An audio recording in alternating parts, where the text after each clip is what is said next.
नमस्कार, आप सभी का साहित्य की नगरी में स्वागत है। आज की कहानी है उषा प्रियवंदना जी की वापसी। इससे पहले उषा प्रियवंदना जी के जीवन परिचय के बारे में एक शॉर्ट वीडियो डाली हूँ, जिसमें इनके संपूर्ण जीवन परिचय के बारे में दिया गया है, तो प्लीज़ एक बार आप लोग देख सकते हैं। तो कहानी इनकी जो है वापसी वो शुरू करते हैं। गजाधर बाबू ने कमरे में जमा सामान पर एक नज़र दौड़ाई। 2 बक्स, डोलची, बाल्टी। यह डिब्बा कैसा है गणेशी? उन्होंने पूछा। गणेशी बिस्तर बांधता हुआ कुछ गर्व, कुछ दुख, कुछ लज्जा से बोला। घरवाली ने साथ को कुछ बेसन के लड्डू रख दिए हैं। कहा, बाबूजी को पसंद थे। अब कहाँ हम गरीब लोग आपको कुछ खातिर कर पाएंगे। घर जाने की खुशी में भी गजाधर बाबू ने एक विषाद का अनुभव किया, जैसे एक परिचित स्नेह आदरमय सहज संसार से उसका नाता टूट रहा हो। कभी कभी हम लोग भी खबर लेते रहिएगा, गणेशी बिस्तर में रस्सी बांधता हुआ बोला। अभी कुछ जरूरत हो तो लिखना गणेशी, इस अगहन तक बिटिया की शादी कर दो। गणेशी ने अंगोछे के छोर से आंखें पूछी। अब आप लोग सहारा ना देंगे तो कौन देगा? आप यहाँ रहते तो शादी में कुछ हौसला रहता। गजाधर बाबू चलने को तैयार बैठे थे। रेलवे क्वार्टर का यह कमरा, जिसमें उन्होंने कितने वर्ष बिताए थे, उनका सामान हट जाने से कुरूप और नग्न लग रहा था। आंगन में रोपे पौधे भी जान पहचान के लोग ले गए थे और जगह जगह मिट्टी बिखरी हुई थी। पर पत्नी बाल बच्चों के साथ रहने की कल्पना में यह बिछो एक दुर्बल लहर की तरह उठकर विलीन हो गया। गजाधर बाबू खुश थे, बहुत खुश। 35 साल की नौकरी के बाद वह रिटायर होकर जा रहे थे। इन वर्षों में अधिकांश समय उन्होंने अकेले रहकर काटा था। उन अकेले क्षणों में उन्होंने इसी समय की कल्पना की थी जब वह अपने परिवार के साथ रह सकेंगे। इसी आशा के सहारे वह अपने अभाव का बोझ ढो रहे थे। संसार की दृष्टि में उनका जीवन सफल कहा जा सकता था। उन्होंने शहर में एक मकान बनवा लिया था। बड़े लड़के अमर और लड़की कांति की शादियां कर दी थी। 2 बच्चे ऊंची कक्षाओं में पढ़ रहे थे। गजाधर बाबू नौकरी के कारण प्राय छोटे स्टेशनों पर रहे और उनके बच्चे और पत्नी शहर में, जिससे पढ़ाई में बाधा ना हो। गजाधर बाबू स्वभाव से बहुत स्नेही व्यक्ति थे और स्नेही से आकांक्षा भी। जब परिवार साथ था, ड्यूटी से लौटकर बच्चे से हंसते बोलते, पत्नी से कुछ मनोविनोद करते। उन सबके चले जाने से उनके जीवन में गहन सूनापन भरा उठा। खाली क्षणों में उनसे घर में टिका न जाता। कभी प्रकृति के न होने पर भी उन्हें पत्नी के स्नेहपूर्ण बातें याद आती रहती। दोपहर में गर्मी होने पर भी 2 बजे तक आग जलाए रहती और उनके स्टेशन से वापस आने पर गरम गरम रोटियां सेकती। उनके खा चुकने और मना करने पर भी थोड़ा सा कुछ और थाली में परोस देती और बड़े प्यार से आग्रह करती। जब वह थके हारे बाहर से आते तो उनकी आहट पा वह रसोई के द्वार पर निकल आती और उसकी सजल आंखें मुस्कुरा उठती। गजानर बाबू को तब हर छोटी बातें भी याद आती और वह उदास हो उठते। अब कितने वर्षों बाद वह अवसर आया था जब वह फिर उसी स्नेह और आदर के मध्य रहने जा रहे थे। टोपी उतारकर गजाधर बाबू ने चरपाई पर रख दी। जूते खोलकर नीचे घिसका दिए। अंदर से रह रह कर कहा कहो की आवाज आ रही थी। इतवार का दिन था और उनके सब बच्चे इकट्ठे होकर नाश्ता कर रहे थे। गजाधर बाबू के सूखे चेहरे पर स्क्रीन मुस्कान आ गई। उसी तरह मुस्कुराते हुए वह बिना खांसे अंदर चले गए। उन्होंने देखा कि नरेंद्र कमर पर हाथ रखे शायद गत रात्रि की फिल्म में देखे गए किसी नृत्य की नकल कर रहा था। अब बसंती हंस हंस कर दूरी हो रही थी। अमर की बहू को अपने तन बदन आंचल या घूंघट का कोई होश ना या और वह उन्मुक्त रूप से हंस रही थी। गजाधर बाबू को देखते ही नरेंद्र थप से बैठ गया और चाय का प्याला उठाकर मुंह से लगा लिया। बहू को होश आया और उसने झट से माथा ढक लिया। केवल बसंती का शरीर रह रह कर हंसी दबाने के प्रयत्न में हिलता रहा। गजाधर बाबू ने मुस्कुराते हुए उन लोगों को देखा, फिर कहा, क्यों नरेंद्र, क्या नकल हो रही है? कुछ नहीं बाबूजी, नरेंद्र ने सिर पिटा कह गया। गजाधर बाबू ने चाहा कि वह भी इस मनोविनोद में भाग लेते, पर उनके आते ही जैसे सब कुंठित हो चुप हो गए। उससे उनके मन में थोड़ी सी खिन्नता उपज आई। बैठते हुए बोले, बसंती, चाय मुझे भी देना। तुम्हारी अम्मा की पूजा अभी चल रही है क्या? बसंती ने माँ की कोठरी की ओर देखा। अभी आती ही होगी, और प्याले में उनके लिए चाय छानने लगी। बहू चुपचाप पहले ही चली गई थी। अब नरेंद्र भी चाय का आखिरी घूंट पीकर उठ खड़ा हुआ। केवल बसंती पिता के लिहाज में चौकी में बैठी माँ की राह देखने लगी। गजाधर बाबू ने एक घूंट चाय पी, फिर कहा, बिट्टी, चाय तो फीकी है, लाइए चीनी और डाल दो। बसंती बोली, रहने दो, तुम्हारी अम्मा जब आएगी तभी पी लूँगा। थोड़ी देर में उनकी पत्नी हाथ में अर्घ का लोटा लिए निकली और अशुद्ध स्तुति करते हुए तुलसी में डाल दिया। उन्हें देखते ही बसंत भी उठ गई। पत्नी ने आकर गजाधर बाबू को देखा और कहा, अरे, आप अकेले बैठे हैं, ये सब कहाँ गए? गजाधर बाबू के मन में फांस की सरस उठी। अपने अपने काम में लग गए, आखिर बच्चे ही हैं। पत्नी आकर चौके में बैठ गई। उन्होंने नाक भौं चढ़ाकर चारों ओर जूठे बर्तन को देखा, फिर कहा, सारे के जूठे बर्तन पड़े हैं, इन घर में धर्म धर्म कुछ नहीं, पूजा करके सीधे चौके में घुसो। फिर उन्होंने नौकर को पुकारा। जब उत्तर न मिला तो एक बार और उस स्वर में फिर पति की ओर देखकर बोली, बहू ने भेजा होगा बाजार। और एक लंबी सांस लेकर चुप हो रही। गजाधर बाबू बैठकर चाय और नाश्ते का इंतजार करते रहे। उन्हें अचानक ही गणेशी की याद आई। रोज सुबह पैसेंजर आने से पहले वह गरम गरम पूरियाँ और जलेबी बनाता था। गजाधर बाबू जब तक उठकर तैयार होते, उनके लिए जलेबियाँ और चाय लाकर रख देता था। चाय भी कितनी बढ़िया, कांच के गिलास में ऊपर तक भरी लबालब, पूरी 2.5 चम्मच चीनी और गाढ़ी मलाई। पैसेंजर भले ही रानीपुर लेट पहुँचे, गणेशी के चाय पहुँचाने में कभी देर नहीं की। क्या मजाल कि कभी उससे कुछ कहना पड़े। पत्नी का शिकायत भरा स्वर सुन उनके विचारों में व्याघात पहुंचा।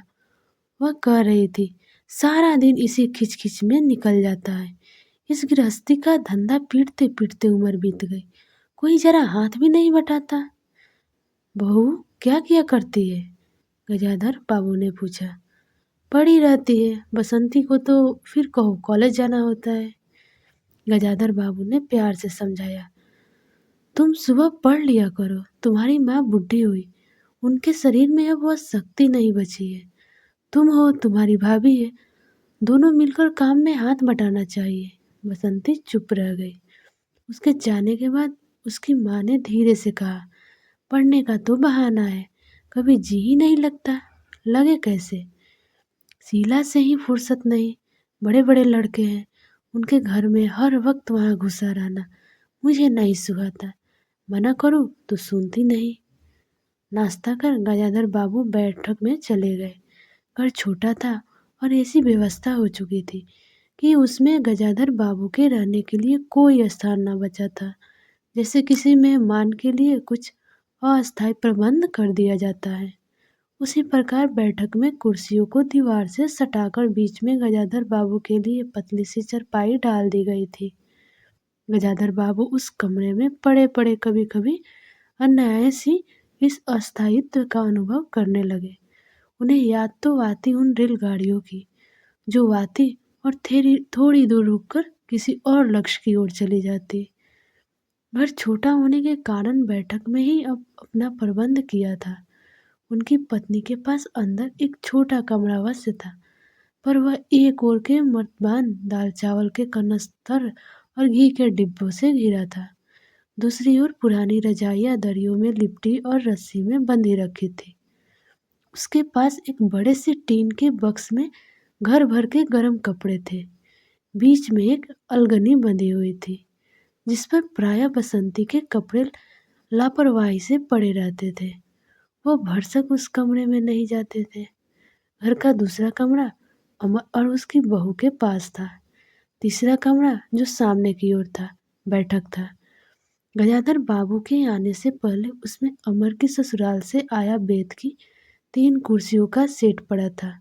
कुर्सियों पर नीली गद्दियाँ और बहू के हाथों से कढ़े कुशन थे। जब कभी उनकी पत्नी को काई लंबी शिकायत करनी होती, तो अपनी चटाई बैठक में डाल पड़ जाती थी। वह एक दिन चटाई लेकर आ गई। गजाधर बाबू ने घर गृहस्थी की बातें छेड़ी। वह घर का रवैया देख रहे थे। बहुत हल्के से उन्होंने कहा कि अब हाथ में पैसा कम रहेगा, कुछ खर्च कम होना चाहिए। सभी खर्च तो वाजिब वाजिब है, किसका पेट काटूं? यही जोड़ गांठ करते करते बुढ़ी हो गई, ना मन का पहना ना ओढ़ा। गजाधर बाबू ने आहत विस्मित दृष्टि से पत्नी को देखा। उनसे अपनी हैसियत छिपी न थी। उनकी पत्नी तंगी का अनुभव कर उसका उल्लेख करती, यह स्वाभाविक था। लेकिन उसमें सहानुभूति का पूर्ण अभाव गजाधर बाबू को बहुत खटका। उनसे यदि राय बात की जाए कि प्रबंध कैसे है, तो उन्हें चिंता कम असंतोष अधिक होता। लेकिन उनसे तो केवल शिकायत की जाती थी, जैसे परिवार की सब परेशानियों के लिए वही जिम्मेदार थे। तुम्हें किस बात की कमी है? अमर की माँ घर में बहू है, लड़के बच्चे हैं, सिर्फ रुपए से ही आदमी अमीर नहीं होता। गजाधर बाबू ने कहा और कहने के साथ ही अनुभव किया। यह उनकी आंतरिक अभिव्यक्ति थी, ऐसा कि उनकी पत्नी नहीं समझ सकती। हाँ, बड़ा सुख है ना बहू से, आज रसोई करने गई है, देखो क्या होता है। कहकर पत्नी ने आंखें मूंदी और सो गई। गजाधर बाबू बैठे हुए पत्नी को देखते रह गए। यही थी क्या उनकी पत्नी, जिसके हाथों के कोमल स्पर्श, जिसकी मुस्कान की याद में उन्होंने संपूर्ण जीवन काट दिया था। उन्हें लगा कि लावण्यमयी युवती जीवन की राह में कहीं खो गई है और उसकी जगह आज जो स्त्री है, वह उसके मन और प्राणों के लिए नितांत अपरिचित है। गाढ़ी नींद में डूबी उनकी पत्नी का भारी सा शरीर बहुत बेडौल और कुरूप लग रहा था। चेहरा श्रीहीन और रूखा था। गजाधर बाबू देर तक निशंक दृष्टि से पत्नी को देखते रहे और फिर लेटकर छत की ओर ताकने लगे। अंदर कुछ गिरा और उनकी पत्नी हड़बड़ाकर उठ बैठी। लो, बिल्ली ने कुछ गिरा दिया शायद, और वह अंदर भागी। थोड़ी देर में लौट कर आई तो उनका मुंह फूला हुआ था। देखा बहू को चौका खुला छोड़ आई। बिल्ली ने दाल की पतीली गिरा दी। सभी को खाने को है, अब क्या खिलाऊंगी? वह सांस लेने को रुकी और बोली, एक तरकारी और 4 पराठे बनाने में सारा डिब्बा घी का उड़ेल कर रख दिया। जरा सा दर्द नहीं है। कमाने वाला हाड़ तोड़े और यहाँ चीज लूटे। मुझे तो मालूम था कि यह सब काम किसी के बस का नहीं है। गजाधर बाबू को लगा कि पत्नी कुछ और बोलेगी तो उनसे कान झंझना उठेंगे। ऊँट भींच करवट लेकर उन्होंने पत्नी की ओर पीठ कर ली। रात का भोजन बसंती ने जानबूझकर ऐसा बनाया था कि कौर तल निगला ना जा सके। गजाधर बाबू चुपचाप खाकर उठ गए, पर नरेंद्र थाली सरकाकर उठ खड़ा हुआ और बोला, मैं ऐसा खाना नहीं खा सकता। बसंती, तू न कर बोली, तो न खाओ, कौन तुम्हारी खुशामद करता है? तुमसे खाना बनाने को कहा किसने था? नरेंद्र चिल्लाया। बाबूजी ने। बाबूजी को बैठे बैठे यही सूझता है। बसंती को उठाकर माँ ने नरेंद्र को मनाया और अपने हाथ से कुछ बनाकर खिलाया।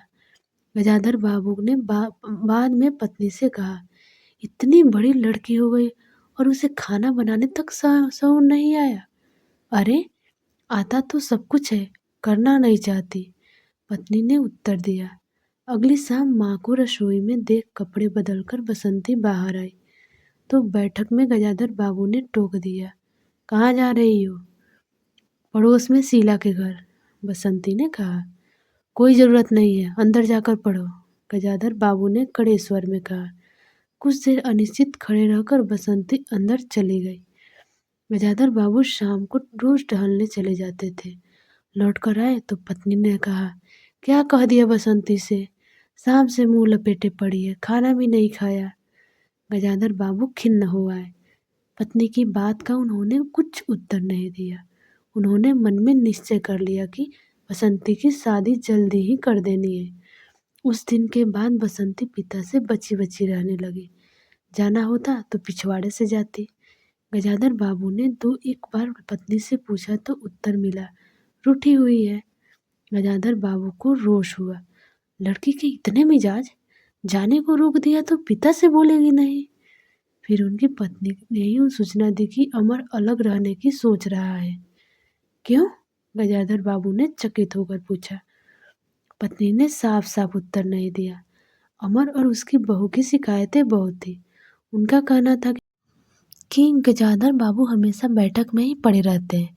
कोई आने जाने वाला हो तो कहीं बिठाने को जगह नहीं। अमर को अब भी वह छोटा सा समझते थे और मौके बेमौके टोक देते थे। बहू को काम करना पड़ता था और सास जब तक फूहड़पन तब ताने देती रहती थी। हमारे आने से पहले भी कभी ऐसा बात हुई थी? गजाधर बाबू ने पूछा। पत्नी ने सिर हिलाकर बताया कि नहीं, पहले अमर घर का मालिक बनकर रहता था। बहू को कोई रोक टोक न थी। अमर के दोस्त का प्राय यही अड्डा जमा रहता था और अंदर से चाय नाश्ता तैयार होकर जाता रहता था। बसंती को भी वही अच्छा लगता था।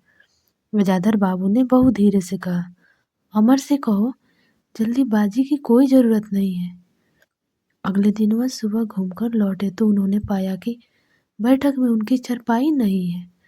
अंदर जाकर पूछने ही वाले थे कि उनकी दृष्टि रसोई के अंदर बैठी पत्नी पर पड़ी। उन्होंने यह कहने को मुंह खोला कि बहू कहाँ है, पर कुछ याद कर चुप हो गए। पत्नी की कोठरी में झांका तो अचार, रजाइयों और कनस्तरों की मध्य अपनी चारपाई लगी भाई। गजाधर बाबू ने कोट उतारा और कहीं टांगने को दीवार पर नजर दौड़ाई। फिर उसे मोड़कर अलगानी में कुछ कपड़े खिसकाकर एक किनारे टांग दिया। कुछ खाए बिना ही अपनी चारपाई पर लेट गए। कुछ भी हो, तन आखिरकार बूढ़ा ही था। सुबह शाम कुछ टहलने अवश्य चले जाते, पर आते जाते थक उठते थे। गजाधर बाबू को अपना बड़ा सा क्वार्टर याद आ गया। निश्चित जीवन, सुबह पैसेंजर ट्रेन आने पर स्टेशन की चहल पहल, चित परिचित चेहरे और पटरी पर रेल के पहियों की खटखट जो उनके लिए मधुर संगीत की तरह थी। तूफान और डाक गाड़ी के इंजनों की चिहाड़ उनकी अकेली रातों की साथी थी। सेठ रामजी, मलकी मिल के कुछ लोग कभी कभी पास आ बैठते। वही उनका दायरा था, वही उनके साथी। वह जीवन अब उन्हें एक खोई निधि सा प्रतीत हुआ। उन्हें लगा कि वह जिंदगी द्वारा ठगे गए हैं। उन्होंने जो कुछ चाहा उसमें से उन्हें एक बूंद भी न मिली। लेटे हुए घर के अंदर से आते विविध स्वरों को सुनते रहते। बहू और सास की छोटी सी झड़प, बाल्टी पर खुले नल की आवाज़, रसोई में बर्तनों की खटपट और उसी में दो गोरैयों का वार्तालाप। और अचानक ही उन्होंने निश्चय कर लिया कि अब घर की किसी बात में दखल न देंगे। यदि गृहस्वामिनी के लिए पूरे घर में एक चारपाई की जगह नहीं है तो यहीं पड़े रहेंगे। अगर कहीं और डाल दी गई तो वहाँ चले जाएंगे। यदि बच्चे के जीवन में उनके लिए कहीं स्थान नहीं तो अपने ही घर में परदेसी की तरह पड़े रहेंगे। और उस दिन के बाद सचमुच गदाधर बाबू कुछ नहीं बोले। नरेंद्र रुपए मांगने आया तो बिना कारण पूछे उसे रुपए दे दिए। बसंती काफी अंधेरा हो जाने के बाद भी पड़ोसन में रहती तो उन्होंने कुछ नहीं कहा। पर उन्हें सबसे बड़ा गम यह था कि उनकी पत्नी ने भी उनसे कुछ परिवर्तन लक्ष्य नहीं किया। वो मन ही मन कितना भार ढो रहे थे, इससे वह अनजान ही बनी रही। बल्कि उन्हें पति के घर के मामले में हस्तक्षेप न करने के कारण शांति ही थी। कभी कभी कह भी उठती, ठीक ही है, आप बीच में ना पड़ा कीजिए। बच्चे बड़े हो गए हैं, हमारा जो कर्तव्य था कर रहे हैं, पढ़ा रहे हैं, शादी कर देंगे। गजानन बाबू ने आहत दृष्टि से पत्नी को देखा। उन्होंने अनुभव किया कि वह पत्नी और बच्चे के लिए केवल धनोपार्जन से निर्मित मात्र है। जिस व्यक्ति के अस्तित्व से पत्नी मांग में सिंदूर डालने की अधिकारिणी है, समाज में उसकी प्रतिष्ठा है, उसके सामने वह दो वक्त भोजन की थाली रख देने से सारे कर्तव्य से छुट्टी पा जाती है। वह घी और चीनी के डिब्बों में इतनी रमी हुई है कि अब वही उसकी संपूर्ण दुनिया बन गई है। गजाधर बाबू उनके जीवन में केंद्र नहीं हो सकते। उन्हें तो अब बेटी की शादी के लिए भी उत्साह बुझ गया। किसी बात में हस्तक्षेप न करने के निश्चय के बाद भी उनका अस्तित्व उस वातावरण का एक भाग न बन सका। उनकी उपस्थिति उस घर में ऐसी असंगत लगने लगी थी जैसे सजी हुई बैठक में उनकी चरपाई थी। उनकी सारी खुशी एक गहरी उदासीनता में डूब गई। इतने सब निश्चयों के बावजूद एक दिन बीच में दखल दे बैठे। पत्नी शोभानुसार नौकर की शिकायत कर रही थी। कितना कामचोर है, बाजार की किसी चीज में पैसा बनाता है, खाने बैठता है तो खाने ही चला जाता है। गजाधर बाबू को बराबर यह महसूस होता रहता था कि उनके घर का रहन सहन और खर्च उनकी हैसियत से कहीं ज्यादा है। पत्नी की बात सुन करते और नौकर की खर्च तो बिल्कुल बेकार है। छोटा मोटा काम है, घर में 3 मर्द है, कोई ना कोई कर ही देगा। उन्होंने उसी दिन नौकर का हिसाब कर दिया। अमर दफ्तर से आया तो नौकर को पुकारने लगा। अमर की बहू बोली, बाबूजी ने नौकर छुड़ा दिया है। क्यों? कहते हैं खर्च बहुत है। यह वार्तालाप बहुत सीधा सा था, पर जिस टोन में बहू बोली, गजाधर बाबू को खटक गया। उस दिन जी भारी होने के कारण गजाधर बाबू टहलने नहीं गए थे। आलस्य में उठकर बत्ती भी न जलाई थी। इस बात से बेखबर नरेंद्र माँ से कहने लगा, अम्मा तुम बाबूजी से कहती क्यों नहीं? बैठे बिठाए कुछ नहीं तो नौकरी ही छुड़ा दिया। अगर बाबूजी यह समझे कि मैं साइकिल पर गेहूं रख आटा पिसाने जाऊंगा तो मुझसे यह नहीं होगा। हाँ अम्मा, बसंती का स्वर था, मैं कॉलेज भी जाऊं और लौटकर घर से झाड़ू ही लगाऊं, यह मेरे बस की बात नहीं है। बुढ़े आदमी हैं, अभय भुनभुनाया। चुपचाप पड़े रहे, हर चीज में दखल क्यों देते हैं? पत्नी ने बड़े व्यंग से कहा, और कुछ नहीं सूझता तो तुम्हारी बहू को ही चौके में भेज दिया। वह गई तो 15 दिन का राशन 5 दिन में बनाकर रख दिया। बहू कुछ कहे इससे पहले वह चौके में घुस गई। कुछ देर में अपने कोठरी में आई और बिजली जलाई तो गजाधर बाबू को लेटे देख बड़ी सिट पिटाई। गजाधर बाबू की मुख मुद्रा से वह उनमें भाव का अनुमान न लगा सके। वह चुप आंखें बंद किए लेटे रहे। गजाधर बाबू चिट्ठी हाथ में लिए अंदर आए और पत्नी को पुकारा। वह भीगे हाथ निकली और आंचल से पोंछती हुई पास आ खड़ी हुई। गजाधर ने बिना किसी भूमिका के कहा, मुझे सेठ राम जी का मल की चीनी मिल में नौकरी मिल गई है। खाली बैठे रहने से तो 4 पैसे घर में आए, वही अच्छा है। उन्होंने तो पहले ही कहा था, मैंने ही मना कर दिया था। फिर कुछ रुककर जिससे बुझी हुई आग की चिंगारी चमक उठे। उन्होंने धीरे स्वर में कहा, मैंने सोचा था कि बरसों तुम सबसे अलग रहने के बाद अवकाश पाकर परिवार के साथ रहूंगा। खैर परसों जाना है, तुम भी चलोगी? मैं? पत्नी ने सक पकाकर कहा, मैं चलूंगी तो यहाँ का क्या होगा? इतनी बड़ी गृहस्थी, फिर सियानी लड़की। बात बीच में ही काटकर गजाधर बाबू ने आवाज स्वर में कहा, ठीक है तुम यहीं रहो। मैंने तो ऐसे ही कहा था, और गहरे मौन में डूब गए। नरेंद्र ने बड़ी तत्परता से बिस्तर बांधा और रिक्शा बुला लाया। गजाधर बाबू का टीन का बक्स, पतला सा बिस्तर उस पर रख दिया। नाश्ते के लिए लड्डू और मठरी की डलिया हाथ लिए गजाधर बाबू रिक्शे पर बैठ गए। दृष्टि उन्होंने अपने परिवार पर डाली, फिर दूसरी ओर देखने लगे और रिक्शा चल पड़ा। उनके जाने के बाद सब अंदर लौट आए। बहू ने अमर से पूछे, सिनेमा ले चलिए ना? बसंती ने उछल कर कहा, भैया हमें भी। गजाधर बाबू की पत्नी सीधे चौक में चली गई। बची हुई मठड़ियों को कटोरदान में रखकर अपने कमरे में लाई और कन्नस्त्रों के पास रख दिया। फिर बाहर आकर कहा, अरे नरेंद्र, बाबू की चरपाई कमरे से निकाल दे, उसमें चलने तक की जगह नहीं है। ये कहानी तो बहुत पहले की लिखी जा चुकी है और आज के ज़माने में मैं यही देख रही हूँ। आज के ज़माने नहीं, मतलब जैसे आस पड़ोस जो देखा जाता है, मैं बिल्कुल एक कहानी से बिल्कुल लगता है कि वो सेम कहानी है। चाहे वो कितना भी जॉब करे, फिर भी उसका कोई वैल्यू नहीं है। जबकि उसी से सबका पालन-पोषण हो रहा है फैमिली में, फिर भी उस पिता का कोई मोल नहीं है।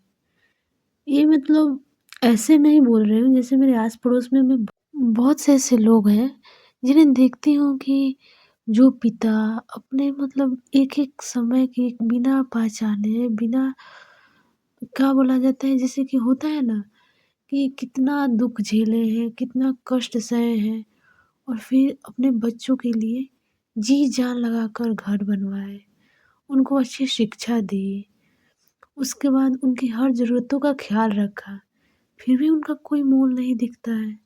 ये देखकर मुझे बहुत ही दुःख लगता है। फिर भी मैं जैसे होता है ना कि क्या करूँ मैं? फिर भी मैं कुछ नहीं कर पा सकती हूँ, विवश रहती हूँ। बोलते हैं कि मैं उस लायक नहीं हूँ। लायक मतलब मैं उतनी बड़ी नहीं हूँ और पिता का दर्द मुझसे कोई भी पिता हो, देखकर आँख में तो आँसू आ ही जाता है। जो पिता इतने अपने बच्चों के लिए मरते हैं, मिटते हैं, बाद में वही बच्चे जवाब दे देते हैं। बाद में वही बच्चे क्या कर रहे हैं कि अपने माता-पिता को ही घर से निकाल दे रहे हैं। जिसकी छाया में रहकर वो इतनी बड़ी संसार में घूम रहे हैं और उसी छाया को, उसी पेड़ को काट दे रहे हैं। तो ऐसा नहीं करना चाहिए।